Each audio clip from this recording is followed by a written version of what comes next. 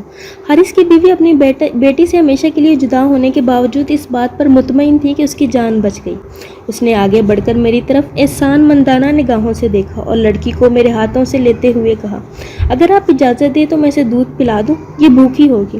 وہ لڑکی کو ایک طرف لے کر بیٹھ گئی۔ دودھ پلانے کے بعد وہ اٹھی اور لڑکی کو بار بار سینے سے لگایا اور چومنے کے بعد میری طرف دیکھنے لگی۔ جب میں گھوڑے پر سوار ہو گیا تو اس نے روتے ہوئے لڑکی کو میرے حوالے کر دیا۔ حارث نے مجھ سے مصافحہ کرتے ہوئے کہا، مجھے معلوم نہیں کہ تمہارا یہ رویہ کہاں تک درست ہے، لیکن میں تمہارا شکر گزار ہوں۔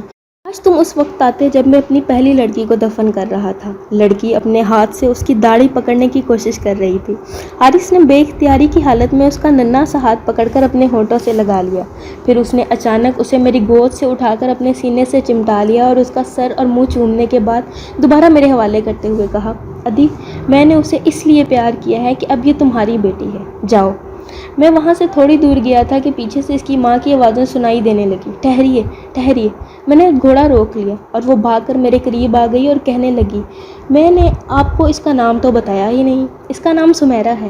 ادی یہاں پہنچ کر خاموش ہو گیا اور بغور عاصم کی طرف دیکھنے لگا۔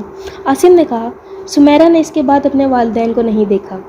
ادی نے جواب دیا، نہیں، 3 سال کے بعد عکاس کے میلے میں اس کے خاندان کے چند آدمی ملے تھے۔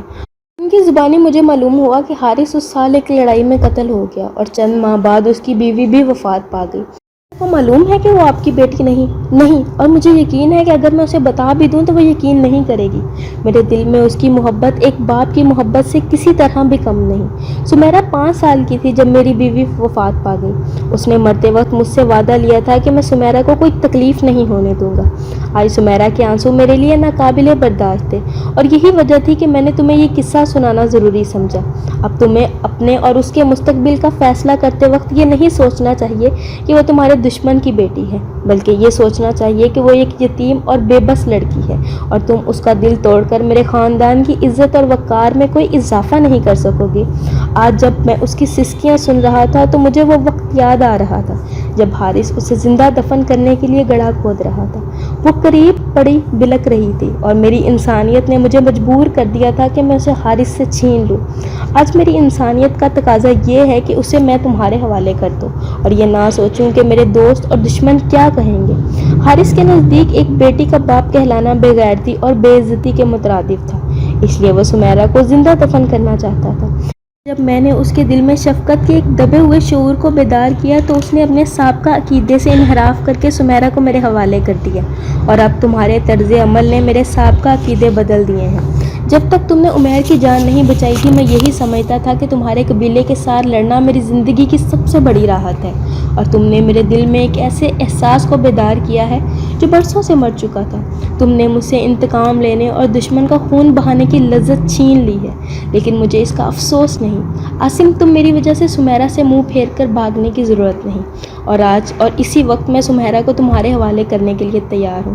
عاصم کی آنکھوں میں آنسو چھلک رہے تھے، تشکر اور احسان مندی کے آنسو۔ اس نے کہا، میں آپ کا شکر گزار ہوں، لیکن جب آپ سمیرہ کو اپنے ساتھ لائے تھے تو کیا آپ کو یہ اطمینان تھا کہ آپ اسے خوش رکھ سکیں گے؟ آپ کو اس بات کی تسلی تھی کہ آپ کے گھر میں اسے کوئی نفرت یا حقارت سے نہیں دیکھے گا؟ لیکن میرا معاملہ اس سے مختلف ہے، میں اسے علاموں و مصائب کے سوا اور کچھ نہیں دے سکتا۔ ادی نے کہا، ایک اچھائی دوسری اچھائیوں کے لیے راستہ کھول سکتی ہے۔ تم نے ایک اچھی ابتدا کی تھی اور اس کا نتیجہ یہ ہے کہ اب یثرب کی فضا پرامن ہے۔ ہو سکتا ہے اور تھوڑے دنوں میں یہاں کے حالات بالکل تبدیل ہو جائیں، اس لیے تمہیں یہاں سے جانے کی ضرورت نہیں۔ میں عرب کے مستقبل کے متعلق بہت پر امید ہوں۔ تم نے سنا ہوگا کہ مکہ میں ایک نئے دین کا چرچا ہو رہا ہے۔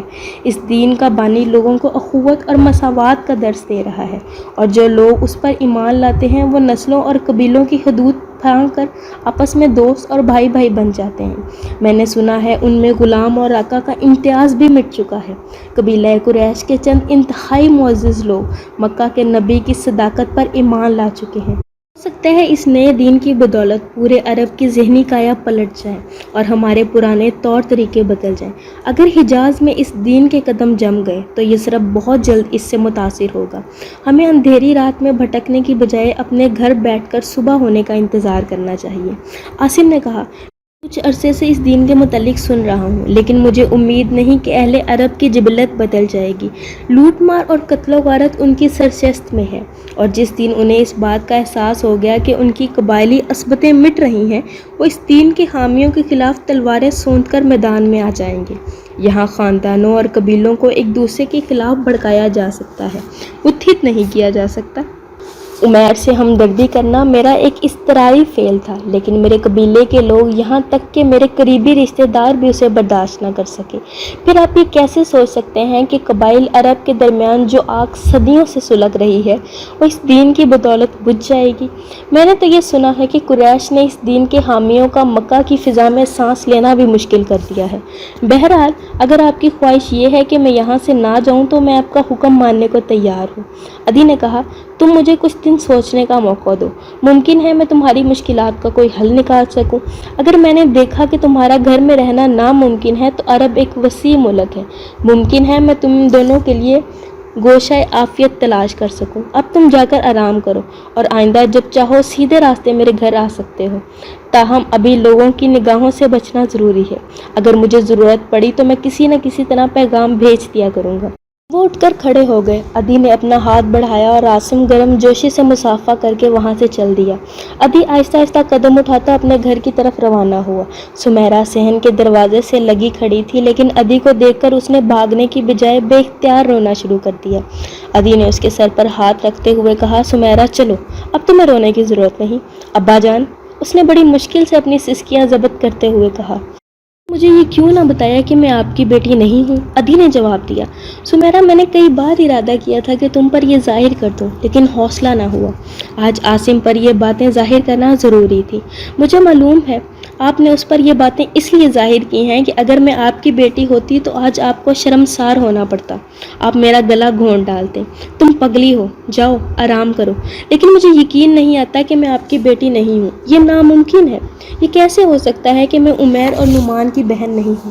تم نعمان کی ماں کا دودھ پی چکی ہو سمیرہ، اور تمہیں یہ کبھی نہیں سوچنا چاہیے کہ تم میری بیٹی کے سوا کوئی اور ہو۔ چلو۔ سمیرہ اپنے آنسو پونچھتی ہوئی عدی کے ساتھ چل پڑی۔ عاصم عدی سے رخصت ہو کر باغ سے نکل رہا تھا کہ اچانک اسے سامنے کوئی 100 قدم کے فاصلے پر ایک آدمی بھاگتا ہوا دکھائی دیا۔ عاصم جلدی سے پلٹ کر ایک درخت کی آڑ میں کھڑا ہو گیا۔ باغ کے نزدیک پہنچ کر بھاگنے والے کی رفتار قدرے کم ہو گئی اور وہ مڑ مڑ کر پیچھے دیکھ رہا تھا۔ پھر عاصم کو ایک اور آدمی نظر آیا جو پوری رفتار سے پہلے آدمی کا پیچھا کر رہا تھا۔ پہلا آدمی باغ کے اندر داخل ہو کر عاصم کے بالکل قریب ایک درخت کے پیچھے چھپ کر کھڑا ہو گیا۔ پیچھے آنے والا باغ سے تھوڑی دور کے فاصلے پر رکا اور چند ثانیے توقف کے بعد اسی طرح بھاگتا ہوا واپس چلا گیا۔ جو آدمی عاصم کے قریب کھڑا تھا بری طرح ہانپ رہا تھا۔ عاصم اس کی نظروں سے بچنے کے لیے سمٹا ہوا درخت سے لگا کھڑا تھا، اور اس کے دماغ میں اس قسم کے سوالات آ رہے تھے، یہ کون ہے؟ اس کا پیچھا کرنے والا کون تھا؟ یہ اس طرف کیوں آیا؟ اگر یہ عدی کا نوکر ہے تو یہاں کیوں کھڑا ہے؟ اگر پیچھا کرنے والا اس کا دشمن تھا تو اس نے یہاں پہنچ کر کسی کو آواز کیوں نہیں دی؟ درخت کے سائے میں عاصم اسے اچھی طرح نہ دیکھ سکا، لیکن جب وہ اپنا سانس درست کرنے کے بعد باغ سے نکلنے لگا تو اس نے دیکھا کہ بھاگنے والے کا نصف چہرہ ہوا ہے۔ عاصم کو شبہ ہوا اور اس نے اچانک جست لگا کر اجنبی کی گردن دبوچ لی۔ اجنبی کے منہ سے ہلکی سی چیخ نکل گئی۔ ایک ثانیے کے بعد اس نے اپنے آپ کو چھڑانے کی کوشش کی، لیکن عاصم کی آہنی گرفت میں بے بس ہو کر رہ گیا۔ عاصم اسے دھکیلتا ہوا باغ سے باہر لے آیا۔ تم کون ہو؟ اس نے پوچھا۔ اجنبی نے کوئی جواب نہ دیا۔ بولتے کیوں نہیں؟ اجنبی کچھ دیر سکتے کے عالم میں عاصم کی طرف دیکھتا رہا اور پھر اچانک چلایا، میں بے قصور ہوں، مجھے چھوڑ دو۔ عاصم نے اس کے چہرے کا نقاب نوچ کر پھینک دیا اور کچھ دیر بدحواسی کی حالت میں اس کی طرف دیکھتا رہا۔ بالآخر اس نے پوچھا، تم شامون کے غلام ہو؟ بتاؤ تم اس وقت یہاں کیوں آئے ہو، اور تمہارے پیچھے یہ کون تھا؟ وہ دوبارہ چلایا، میں بے قصور ہوں، وہ کوئی ڈاکو تھا اور وہ میرا پیچھا کر رہا تھا۔ ڈاکو رات کے وقت غلاموں کا پیچھا نہیں کرتے۔ بتاؤ یہ کیا معاملہ ہے؟ مجھے معلوم ہوتا ہے کہ تم چوری کر کے بھاگ رہے تھے، لیکن میں یہ جاننا چاہتا ہوں کہ تم اس طرف کیوں آئے ہو؟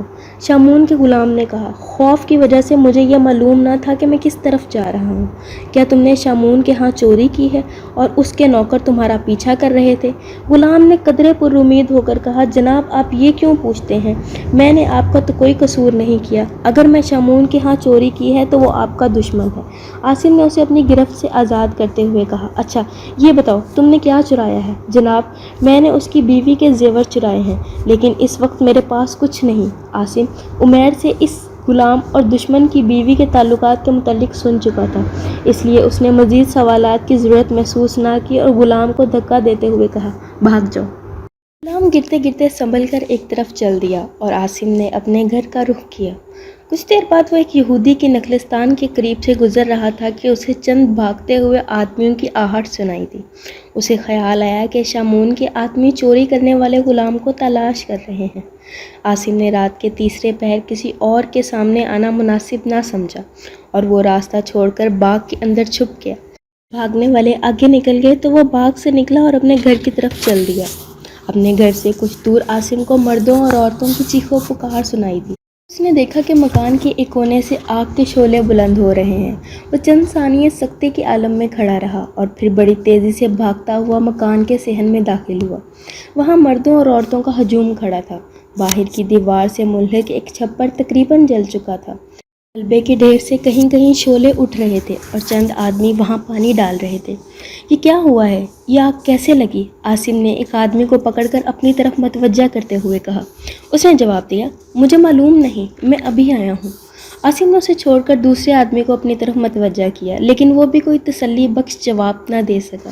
ایک آدمی نے آگے بڑھ کر حقارت آمیز لہجے میں کہا، تم اپنے چچا سے کیوں نہیں پوچھتے؟ وہ زخمی ہونے کے بعد چیخ چیخ کر تمہیں بلا رہا تھا۔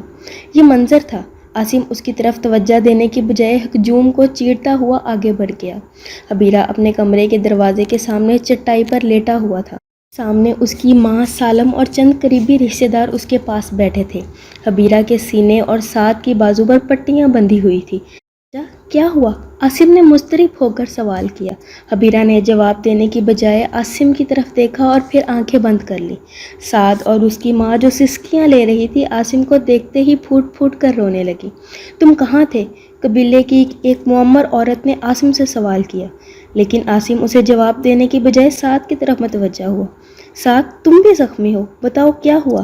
سعد نے اپنی سسکیاں ضبط کرتے ہوئے جواب دیا، کچھ نہیں بھائی جان، میرا زخم معمولی ہے، مجھے افسوس ہے کہ میں زندہ ہوں، کاش دشمن کا تیر میرے دل پر لگتا۔ منظر نے آگر بڑھ کر کہا، بیٹی ایسی باتیں نہ کرو، تمہارے امزاد کا دل بہت نرم ہے۔ عاصم نے مڑ کر اس کی طرف دیکھا اور خون کے گھونٹ پی کر رہ گیا۔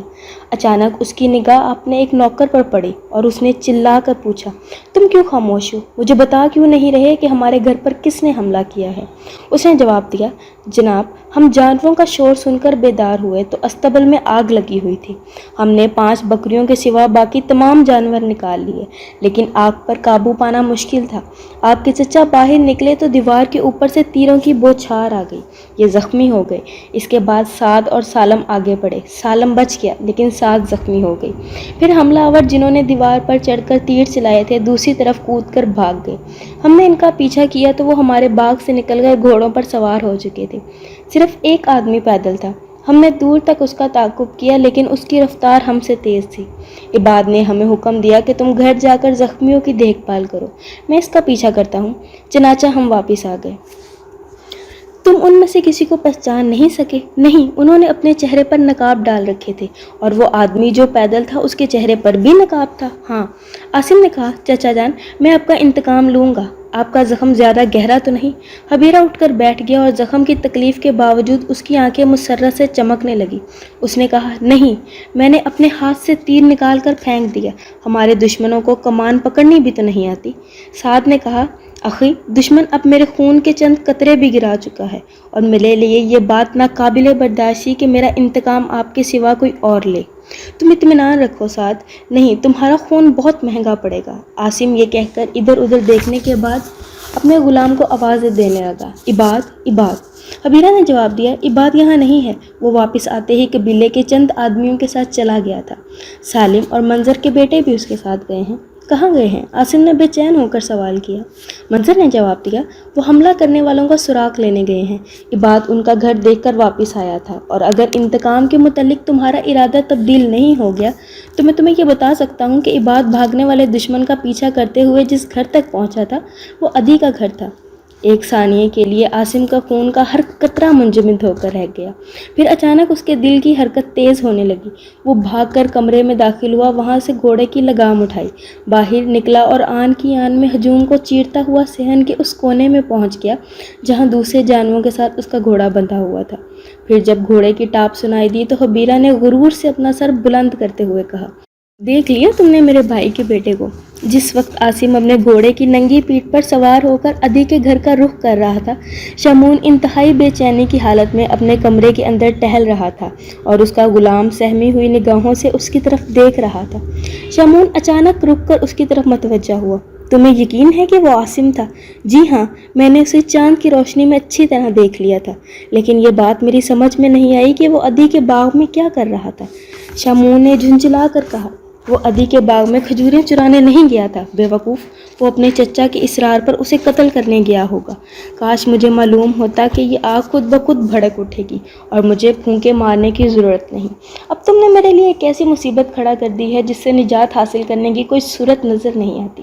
جناب، میں نے آپ کے حکم کی تعمیل کی ہے۔ آپ نے کہا تھا کہ اگر کوئی تعاقب کرے تو میں اسے ادھی کے باغ تک ضرور لے جاؤں، لیکن بدماش، تم یہ کہتے تھے کہ یثرب میں تم سے زیادہ تیز بھاگنے والا اور کوئی نہیں، پھر اس نے تمہیں کیسے پکڑ لیا؟ جناب، میں نے جھوٹ نہیں کہا تھا، میرا پیچھا کرنے والا آدمی میری گرد کو بھی نہیں پہنچ سکتا تھا۔ میں نے کئی بار اس خیال سے اپنی رفتار کم کی تھی کہ وہ کہیں مایوس ہو کر میرا پیچھا کرنا ہی نہ چھوڑ دے، لیکن ادھی کے باغ میں مجھے پہنچ کر یہ کیسے معلوم ہو سکتا تھا کہ عاصم میرے قریب ہی چھپا ہوا ہے، وہ اچانک میری گردن دبوچ لے گا؟ عاصم نے کچھ دیر سوچنے کے بعد سوال کیا، عاصم نے تمہیں پہچان لیا تھا؟ جی ہاں، اس نے میرے چہرے سے نقاب نوچتے ہی یہ کہا تھا کہ تم شمعون کے غلام ہو۔ پھر اس نے تمہیں چھوڑ دیا؟ جی ہاں، تم بکتے ہو۔ اس نے یقیناً تم سے یہ پوچھا ہوگا کہ تم اس وقت ادھی کے باغ میں کیوں آئے ہو، سچ کہو ورنہ میں تمہاری کھال ادھیڑ دوں گا۔ جی ہاں، اس نے پوچھا تھا۔ پھر تم نے کیا جواب دیا؟ جناب، میں نے یہ بہانہ کیا تھا کہ میں ڈاکوؤں کے خوف سے بھاگ رہا ہوں، لیکن اس نے کہا تم جھوٹ کہتے ہو، تم نے اپنے آقا کے ہاں چوری کی ہے اور اس کے نوکر تمہارا پیچھا کر رہے ہیں۔ میں نے اپنی جان چھڑانے کے لیے اس کا یہ الزام تسلیم کر لیا۔ شمعون قدرے مطمئن ہو کر بولا، تم نے اپنی ساری زندگی میں یہی ایک عقل کی بات کی ہے، اور کل تمہیں لوگوں کے سامنے چوری کرنے کے الزام میں کوڑے کھانے پڑیں گے تاکہ جو لوگ عاصم سے یہ واقعہ سنیں وہ مطمئن ہو جائیں۔ لیکن میرے لیے عاصم سے جان چھڑانا مشکل ہوگا، وہ ایک خطرناک آدمی ہے۔ جناب، میں اسے چند دن کے اندر اندر قتل کر دینے کا وعدہ کرتا ہوں، لیکن کوڑے کھانے کے بعد میرا انعام کیا ہوگا؟ شمعون نے کہا، تمہارا انعام یہ ہوگا کہ کوڑے لگانے والے کو ہدایت کر دی جائے گی کہ وہ بہت زیادہ فرش نازی سے کام نہ لے، ورنہ تم کسی نرمی کے مستحق نہیں ہو۔ اگر تم ایک کارآمد جانور نہ ہوتے تو میں تمہارے دونوں ہاتھ کٹوا دیتا۔ غلام نے کہا، جناب، آپ کو پریشان نہیں ہونا چاہیے، مجھے یقین ہے کہ حبیرہ کے خاندان کے آدمی اب تک ادھی کے مکان پر حملہ کر چکے ہوں گے اور صبح تک اوس اور خزرج ایک فیصلہ کن مارکے کے لیے میدان میں نکل آئیں گے، پھر شاید آپ کو مجھے کوڑے لگانے کی ضرورت بھی پیش نہ آئے۔ ابھی تک اوس اور خزرج میں سے کسی نے ایک دوسرے کے گھر پر حملہ نہیں کیا تھا، کل ان کے جوش و خروش کا یہ علم ہوگا کہ وہ کسی کی بات سننے کو تیار نہ ہوں گے۔ ہم نے جو آگ لگائی ہے اسے بجھانا عاصم یا ادھی جیسے لوگوں کے بس کی بات نہیں ہوگی۔